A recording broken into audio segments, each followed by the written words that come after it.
சிவா திருச்சிற்றம்பலம் தில்லையம்பலம் தென்னாருடைய சிவனையை போற்றி எந்நாட்டவர்க்கு இறைவா போற்றி, குருவே போற்றி, திருவே போற்றி, திருக்கையிலாய பரம்பரை போற்றி, சம்பந்த சரணாலய அடிகள் திருவடிகள் போற்றி.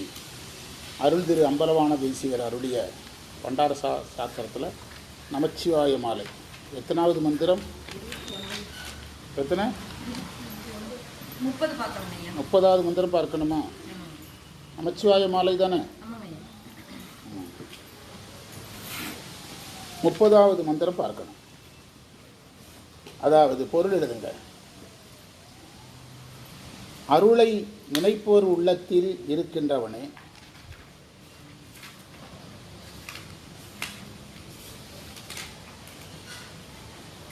அருளை நினைப்போர் உள்ளத்தில் இருப்பவனே, திருவாவடுதுறை நமச்சிவாய குருவே.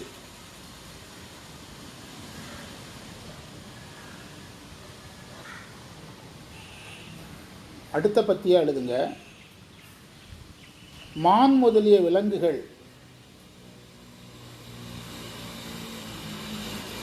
வலையில் வந்து விழுவதற்கு நீயே வழியை காட்டுகிறாய்.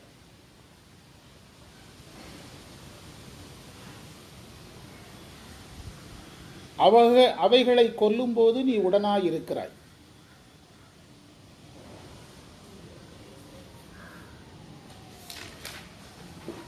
பின்னர் எதற்காக எனக்கு நரகத்தை தருகிறீர்?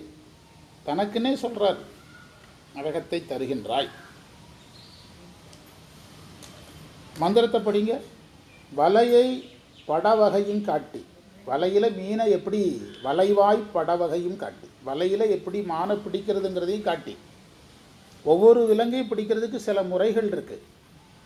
அது மாதிரி இதை மானை எப்படி பிடிக்கிறதுங்கிறதையும் நீ என்ன செய்கிற, சொல்லித்தர்ற. இப்போ எங்கள் கிராமங்களில் பயிர்களை எலிகள் அழிக்கும். எலிகளால் பயிர் அழியும். அந்த எலி இந்த வேப்பமர விதை இருக்குது பாருங்கள், விதைகளில் ரொம்ப வாசம் உள்ளது வேப்பமர விதை. அது உங்களுக்கு நிறைய பேருக்கு தெரியாது. வறுத்து பார்த்தீங்கன்னா தெரியும். வேர்க்கடலையெல்லாம் சாப்பிட்றோம், நம்மளே சாப்பிடணும் போல இருக்கும். அவ்வளோ வாசம் வரும். எதில்? வேப்பம் விதையில் அவ்வளவு ஸ்மெல் வரும். வேப்ப விதையை வறுத்து உடைச்சி என்ன செய்வாங்கன்னா, ஒரு 3 குச்சியை நடுவாங்க.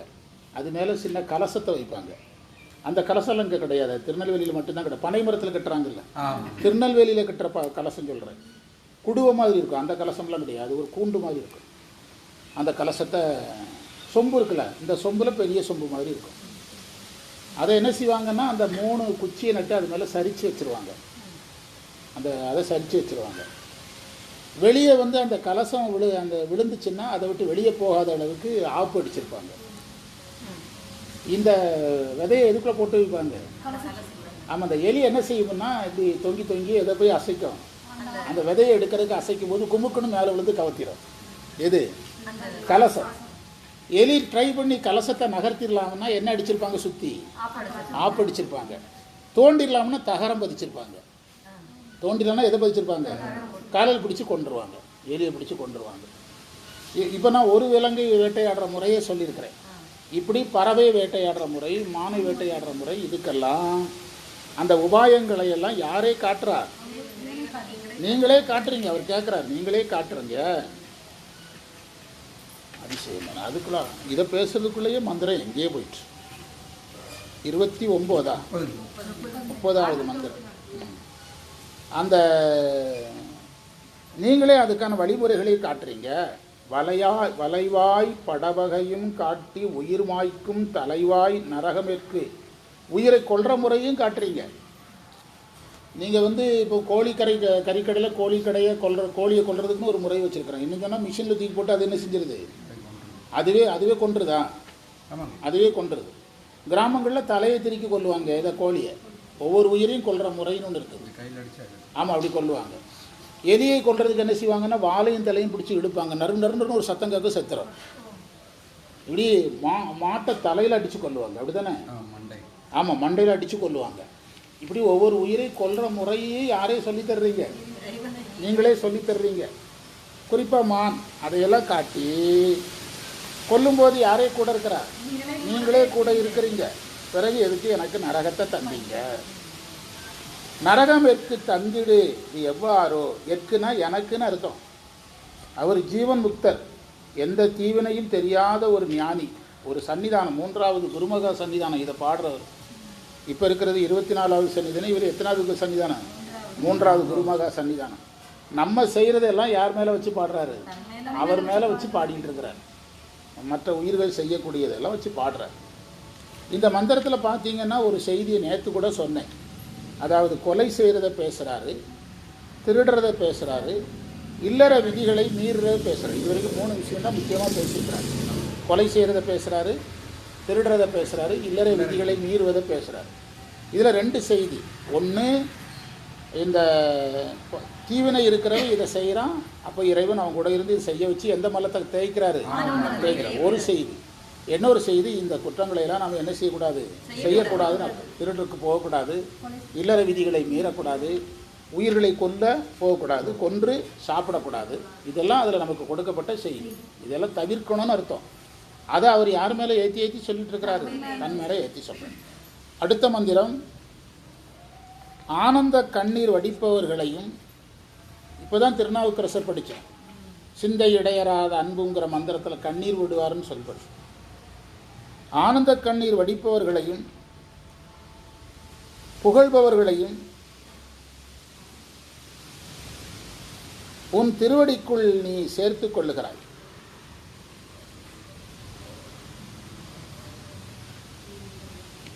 திருவாவடுதுறை வாழ் நமச்சிவாய சத்குருவே,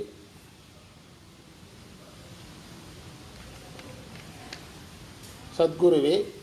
அடுத்த பத்தி, அறிவில்லாதவர்கள் மகிழ்ச்சியாக குருவை நிந்தனை செய்கிறார்கள். அப்போ இதை என்ன செய்யக்கூடாதுன்னு அர்த்தம்? குருவை நிந்தனை செய்கிறார்கள். ஆமாம், மகிழ்ச்சியாக குருவை நிந்தனை செய்து கத்துகிறார்களா? இங்கே நடந்தத, இதே இடத்துல நடந்தத, அப்படித்தானே செய்வார்? கத்துகிறார்கள். இது நல்லா இருக்கு, இதை முதல்ல நடத்திருக்கலாமே, இருக்கிறதே தெரியாமல் போச்சா? குருவை நிந்தனை செய்து கத்துகிறார்கள். குணப்படிக்க 31வது மந்திரம் அப்படிதானே? அவ்வாறு கத்துவதற்கும் சிந்திப்பதற்கும் வாய்ப்பை நீ கொடுக்கிறாய். அந்த கத்துறதுன்னு அந்த ஒரு கோஷ்டி வரும்போது நம்ம அங்கே இல்லாமல் இருந்திருந்தால் பிரச்சனை இல்லைல்ல. கரெக்டாக நம்ம உட்கார்ந்துருக்கிற டைமில் தானே அனுப்பி விடுறாரு. கத்துவதற்கும் சிந்திப்பதற்கும். சிந்தித்தல்னா நீங்கள் எதுக்கு சிந்திக்கிறது? குருவை நிந்தித்தல் பற்றி சிந்தனை. கிரிமினல் மூளைன்னு சொல்கிறோம்ல, கிரிமினல் மூளையை யாரே கொடுக்குறா? நீங்களே கொடுக்குறீங்க. அதற்கான வாய்ப்பையும் கொடுக்குறீங்க. குரு வீட்டுக்கு போகிற நேரம் பார்த்து அவங்கள வரவிடாமல் குரு இருக்கிற நேரத்தில் வர வைக்கிறீங்க. கொடுப்பாய். ஆமாம் ஆமாம் ஆமாம். பிறகு நரகத்தை ஏன் கொடுக்கிறாய் அப்படின்னு கேட்குறாரு. அதில் சித்தாந்த பக்ரோடையில் குறிச்சிக்கிடுங்க. அந்த புக்கில் இருக்குது, நீங்களே கோடு போட்டுக்கிட்டா போதும். சித்தாந்த பக்ரோடை கண்ணி போட்டிருக்காங்க. நீதி சொல்லும் தேசிகரை ஈசன செப்புதவர்க்கு இல்லாத. நீதி சொல்லும் குரு. குரு எதை சொல்லணும்? நீதி சொல்லலைன்னா அவன் குரு கிடையாது. மாணவன் சொல்கிறதையெல்லாம் ஆமாம் ஆமான்னா அவன் எப்படி ஆசிரியர் ஆகுவான்? ஆசிரியர் மாணவர் மோதல் எப்போ வருது? நீதி சொல்லும்போது தான் வருது. அறிவுரை சொல்லும்போது தான் வருது. காந்தி நகரில் எனக்கு நல்லா பேசின ஞாபகம் இருக்குது. வகுப்புக்கு போனால் டாக்டர்கிட்ட போனால் இன்ஜெக்ஷன் போடுவாருன்னு தெரியும், ஆப்ரேஷன் பண்ணுவாருன்னு தெரியும். அதே மாதிரி தான் வகுப்புக்கு போனால் அறிவுரை சொல்லுவாருன்னு தெரியும், கண்டிப்பாருன்னு தெரியும். தெரிஞ்சு தான் வகுப்புக்கு வரணும். ஹாஸ்பிட்டல் போனால் ஊசிலாம் போடுவாங்களாங்க, மாத்திரை கொடுப்பாங்களாம், கசப்பாக இருக்குமா, தேவைப்பட்டால் கத்தி வச்சு அறுப்பாங்களாம் சார், அதனால் எது பக்கம் போக வேண்டாம் அப்படி சொல்ல முடியுமா? அதே டாக்டருடைய வேலையை அவர் செய்யணுமில்ல. அதே மாதிரி தான் அவருக்கு சொன்ன ஞாபகம் எனக்கு இருக்குது. அதனால் நீதி சொல்லும் தேசிகரை ஈஸ்வரனை செப்புதற்கு இல்லாத வாசகமே சொல்லும் பொய் வஞ்சகர். அவங்கெல்லாம் யாரு? பொய் வஞ்சகர். குருவுக்கு எதிரான எந்த ஒரு செயலும் தனக்கான ரிசல்ட்டை தராமல் என்ன செய்யாது, ஒரு நாளும் தப்பிக்கவே முடியாது. உலகின் எந்த மூலைக்கு போனாலும் தப்பிக்க முடியாது. 15 கன்னித்தீவை கடந்து போனாலும் 16வது தீவில் போய் ஒளிஞ்சாலும் யார் வந்து இருப்பார்? சாமி வந்து இருப்பார். நேசமர உள்ளுவார் அல்ல உறவல்ல தேசிகரை எள்ளுவார் தீய இடக்கரன்றோ. குருவை இகழ்பவர்கள் தீயவர்கள். கொள்ளு நிலை காணார் சிலரோடும் கண்டாரை போல்தவரை வீணாயும் பொல்லா விடர்ன்றோ. இதில் அங்கே போனீங்கன்னா பொருளே இருக்குது. சித்தாந்த பகருடைய கண்ணி 245 248 இருக்குது. அழகான இடம். யாரை நிந்திக்கக்கூடாது? குருவை நிந்திக்கக்கூடாது. அதை வந்து இதில் சொல்லியிருக்கிறாங்க. இதில் என்ன கேட்டார்?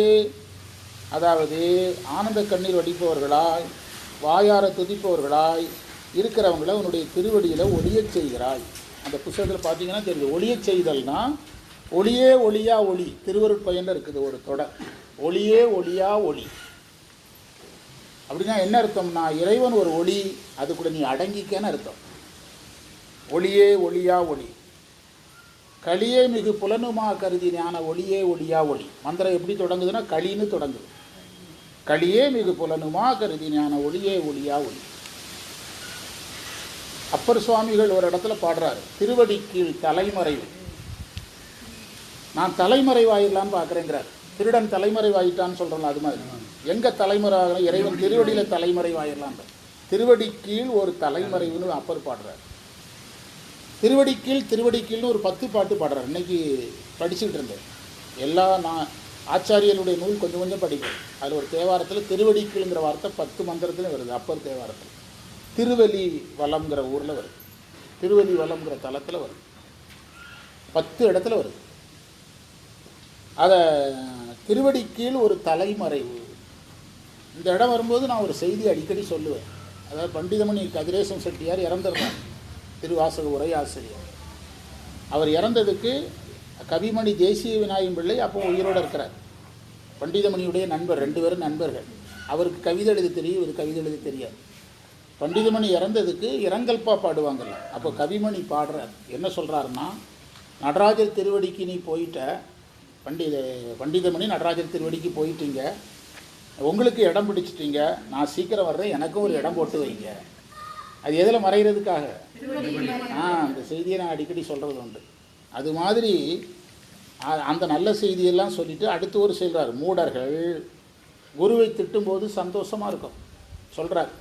குருவை திட்டும்போது சந்தோஷமாக இருக்கும். களிப்பாக குரு நிந்தை செய்து அப்படிங்கிறார். அப்படி அவங்க களிப்பாக திட்டுறதுக்கு, கத்துறதுக்கு என்ன அழகான வார்த்தை. கத்திக்கிட்டே யார்கிட்ட பேசுறது? குருவிட்ட பேசுறது.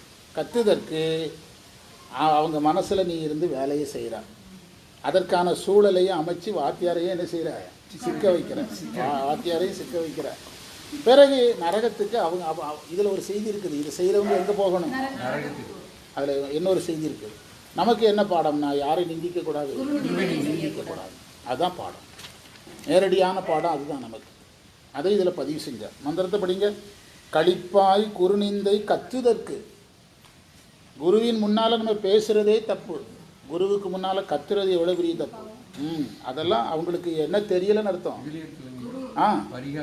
பரிகாரம் இல்லைன்னு நம்ம இதில் சொல்லுவோமல்ல, இதில் திருவிளையாடல் புராணத்திலேருந்து சொல்லுவோம். ஈசனுக்கு இழைத்த குற்றம் சிவஞான போதத்தில் கடைசியில் இருக்குது. நீங்கள் சொல்கிறது சிவஞான போதம். ஈசனுக்கு இழைத்த குற்றம் தேசிகனுக்கு எண்ணி தீர்க்கும், தேசிகருக்கு இழைத்த குற்றம் குறவனே தீர்ப்பார். என்ன பொருள்? சாமிக்கு எதிரான வேலை. நான் ஒரு உதாரணத்தோடு சொல்லுவேன். ஒருத்தன் போய் தன்னுடைய குருக்கிட்ட சொல்கிறான், சாமி இந்த மாதிரி அண்ணாமலையாருக்கு எதிராக ஒரு வேலை செஞ்சுட்டேன், எனக்கு ஏதோ ஆயிருமோன்னு பயமாக இருக்குது. நேற்று கூட சொன்னேன். நேற்று ஒரு மாணவர் சொன்னார், கரூர் மாணவர் என்கிட்ட சந்தேகம் கேட்டாருன்னு சொன்னாங்க. நான் வந்து கோயில் வழிபாடு பூஜையெல்லாம் செய்யக்கூடாதுன்னு ஒருத்தர் சாபம் போட்டார் அப்படின்னு ஒரு சகோதரி கேட்டு என்கிட்ட வருத்தப்பட்டுச்சு. வெளியூர் மாணவி. நான் சொன்னேன், உனக்கு சாபம் போடுறவங்க ஒன்றும் உனக்கு தீக்கை தந்தவனாக இருக்கணும், இல்லைன்னா பாடம் நடத்தினான்னு இருக்கும். ரோட்டில் போகிறவன் வரவெல்லாம் எனக்கு போட முடியாது, போட முடியாது. அதெல்லாம் சாமி பார்த்துக்குவார். நீயா கற்பனை பண்ணிகிட்டு இருக்காத. அப்படியே ஒரு வேளை நீ யாருக்கு எதிராக தப்பு செஞ்சாலும் இனி செய்கிறது இல்லைன்னு சொல்லிட்டு வேலையை பாரு. நம்ம கிராமத்தில் சொல்லுவாங்க. ஆமாம், ஏதாவது சொன்னாங்க. ஆமாம், எல்லாருமே அதை சாதிக்க முடியாது. எல்லாருமே அதை சாதிக்க முடியாது. சும்மா இப்போ வந்து நான் இந்த கனியூர் என்ன ஊரில் மகாபாரதம் பேசணும், வஞ்சிபுரத்தில் மகாபாரதம் பேசுறதுக்கு போய் உட்கார்ந்தேன். திரௌபதி அம்மன்ட்ட சொன்னேன், இன்னைக்கு நான் டெய்லி திரௌபதி அம்மனை நினைக்கிறேன். 1வது நாள் உட்கார்றேன், 10வது நாள் என்னை டிஸ்டர்ப் பண்ணவங்க பதவியிலேருந்து வெளியேறணும் அப்படின்னு. அதேமாதிரி வெளியேறிட்டான். 10வது நாள் வெளியேறினாங்க. அப்படி சாமிகிட்ட சொல்லிட்டு தான் அடிக்கிறேன். கேரளாவிலே கந்த புராணம் பேச உட்கார்ந்தேன். 1வது நாள் 6வது நாள் முடிக்கிறதுக்குள்ளே இந்த பிரச்சனை கிளியர் ஆகணும் அப்படின்னு. அதில் ஒரு பிரச்சனை முடிவுக்கு வந்தது. இங்கே நம்ம யாத்திரை போயிட்டு வர ஈரோடு வகுப்புக்கு போயிட்டு வந்து எந்த கோயிலில் நின்றுட்டு இருந்தோம்? சாய்பாபா கோயிலுக்கு போனேன். கோயிலில் நிற்கும்போது ஒரு ஃபோன், நம்ம விசாலிசிரி சம்மந்தப்பட்ட ஃபோன். அந்த பிள்ளையை போஸ்ட்லேருந்து தூக்கிறதுக்கு சில டுபாக்கூர்கள் வேலை செஞ்சுட்டு. அது சாய்பாபாட்ட நான் வேண்டனேன், நைட்டுக்குள்ளே பிரச்சனை நீங்கள் தான் முடிக்கணும், எனக்கு தெரியாதுன்னு. பிரச்சனை காலையோட முடிஞ்சு. நைட்டில் டேரக்டர் ஒரு மாதிரி பேசுகிறாரு, காலையில் இன்னொரு மாதிரி பேசுகிறாரு. அதெல்லாம் காரணம் என்னென்னா, நம்ம இதில் சுயநலம் இல்லை. நம்ம சத்தியம் அசத்தியம் அதில் 2வது. எனக்கு இதில் எந்த லாபமும் கிடையாது, உங்களுக்கு எந்த லாபமும் கிடையாது. என்ன வேலையை செய்கிறோம் அவ்வளோதான். இதில் லாபம் பார்க்குறவன் தான் சிக்குவான், எவனாக இருந்தாலும். அதுதான் அதில் சொன்னார். அண்ணாமலையாருக்கு எதிராக நான் தப்பு செஞ்சுட்டேன்னு ஒரு குருக்கிட்ட சொன்னால், அண்ணாமலையார்கிட்ட நான் பேசிட்டு நீ வேலையை பாருப்பாரான் குரு. அண்ணாமலையார்கிட்ட போய் என் குருவுக்கு எதிராக வேலை செஞ்சுட்டேன்னா அவர்கிட்ட பேசிக்க எனக்கு தெரியாதுன்னு வரான். யார்? ஈசனுக்கு இழைத்த குற்றம் தேசிகன் எண்ணி தீர்க்கும், தேசிகற்கு இழைத்த குற்றம் குறவனே தீர்க்கும். சிவஞான போதத்தில் நீங்கள் சொல்கிறது 80வது வெண்பாலையோ 81வது வெண்பாவிலே இருக்குது. அதாவது இல் அப்படின்னு முடியும். சிவஞான போத புக்கு தான் இப்போ வச்சுருக்கீங்களே. இல்லுங்கிற வார்த்தை இருக்கிற வெண்பா. அதாவது சிவஞான போதத்தில் கடைசியில் சொல்லுவார், குரு செய்த உபகாரத்தை என்ன செய்யக்கூடாது? மறக்கக்கூடாது. குரு செய்த உபகாரத்தை மறக்கக்கூடாதுங்கிறது.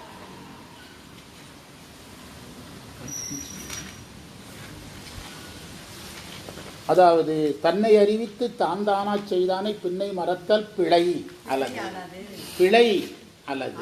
பிழைனா குற்றம், அல்லதுன்னா பரிகாரம் கிடையாது.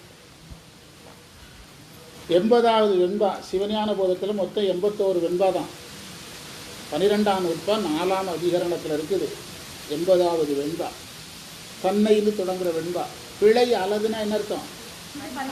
யார் உனக்கு இந்த ஞான நூலை நடத்தினானோ அவனை நீ மறக்கக்கூடாது. அப்படி மறந்தால் மறக்கிறதே பிழை. இங்கே கத்துறது அதை விட எவ்வளோ பெரிய பிழை. தப்பிக்க முடியாது, யாருமே தப்பிக்க முடியாது.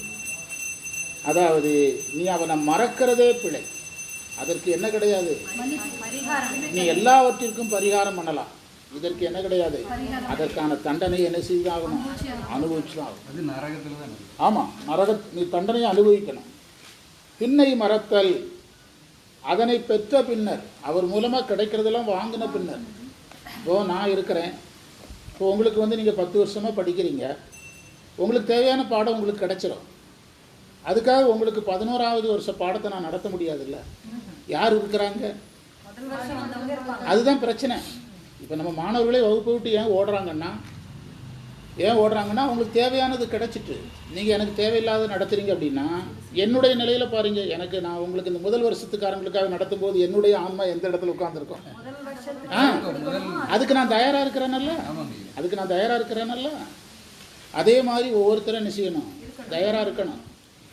அதாவது ஆசிரியருக்கு பிரச்சனையே, அவர் 5Gயில் இருக்கிறாரு, மாணவர் 1Gயில் இருக்கிறார். அப்போ இவர் எதுக்கு இறங்கணும்? 1Gக்கு இறங்கணும். 5Gயில் அவர் இருப்பாருன்னு எதிர்பார்க்கக்கூடாது. நீங்கள் அவனுக்காக 1Gயில் போயிட்டீங்க, நான் 5Gயில் இருக்கிறேன்னு ஒரு மாணவர் நினைச்சாருன்னா அதுக்கு அவர் தான் பொறுப்பு, நான் பொறுப்பு கிடையாது. எனக்கு வகுப்பு வேண்டாம், நான் வகுப்புக்கு வர முடியாதுன்னு சொன்னால் அதுக்கு நம்ம ஒன்றும் பண்ண முடியும். என்ன சொல்கிறீங்க? நம்ம எல்லாரையும் ஏற்று அவங்களுக்கு ஏற்றபடி தான் போக முடியும். அதனால தான் மறப்பித்தல் பிழை அல்லது என்ன கிடையாது? பரிகாரம் கிடையாதுன்னார். சரியா? அதை இதில் இந்த மந்திரத்தை நிறைவு பண்ணிட்டோம், அவ்வளோதான். மந்திரத்தை ஃபுல்லாக படிச்சிங்கன்னா அடுத்த பகுதிக்கு போயிடலாம். அழிப்பாய் நரகத்துக்கும் ஆக்குவதிங் எவ்வாறோ துடிப்பார்கள் கண்ணீர்வாய் துதிப்பாரை தாளில் ஒளிப்பாய் தன் ஆவடு தன் துறை நமச்சிவாயினை. அடுத்து திருவாசகத்துக்கு வாங்க. திருவாசகம் கொஞ்சம் படிங்க. மறைமலடிகள் குறிப்புரையோடு படித்தா தான் நல்லாயிருக்கும். அதை நம்ம வாய்ப்பு இருக்கும்போது நான் சொல்கிறேன். அதை கொஞ்சம் பார்க்குற நேரம் கிடைக்க மாட்டேது. அது ரொம்ப நீளமாக இருக்குது. எப்படியோ சோமவாரப்பட்டியில் மறைமலைகளை வச்சு நடத்திட்டோம்.